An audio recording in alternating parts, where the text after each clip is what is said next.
ձեր վարչության ընտրություններից մեկում խնդիր առաջացավ, ձեր անդամները բարձրաձայնեցին, կամ մտավախություն, որ այս անգամ հնարավոր է ինչ-որ խնդիրներ, խախտումներ լինեն, որովհետև օրինակ նախորդ անգամ Արսեն Թորոսյանը բարձրաձայնել է, որ լավ չի կարգել։ Մենք մինչև այս պահը խախտում չենք արձանագրել, դա նաև նրանից է գալիս, որ մենք ընթացքում սովորում ենք, այսինքն պետք է հաշվի առնել, որ նման տեսակի ընտրություններ, ներկուսակցական, այն էլ մեծ քանակի տեխնացուներ ընտրելու, պատկերացրեք 50 մարդու դիմաց նշան պիտի արվի եւ ոչ ավել, ոչ պակաս, այսինքն ինքնին եւ ցուցակը մեծ է 274 անձից է պետք ընտրել, բավականին բարդ ընտրություն է, բայց մինչև այս պահը մենք որևէ խախտում չենք արձանագրել եւ դա նաեւ իհարկե մեր անցած ճանապարհի արդյունքն է։ Խախտումը հաշվարկի փուլում են արձանագրվել, այդ հաշվարկի ժամանակ հնարավոր է մեկի ձայներ ավելանա, մեկի հաշվարկի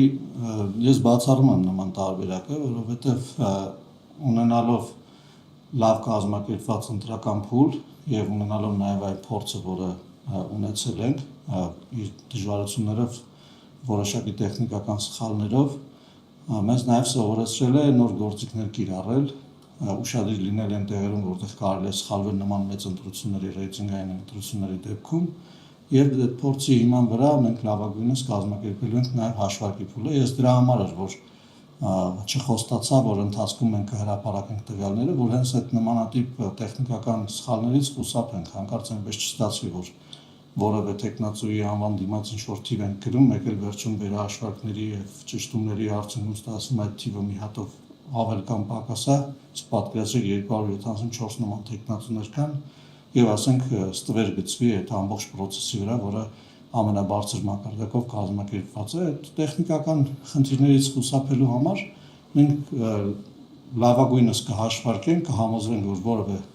խնդիր չկա, անճշտություն չկա, հետո նոր եթե ընթացքում կարողանանք կհրապարակենք, եթե ոչ ամենավերջում կհրապարակենք։ Հավանիր տեսանյութը եւ բաժանորդագրվիր նորությունները բաց չթողնելու համար։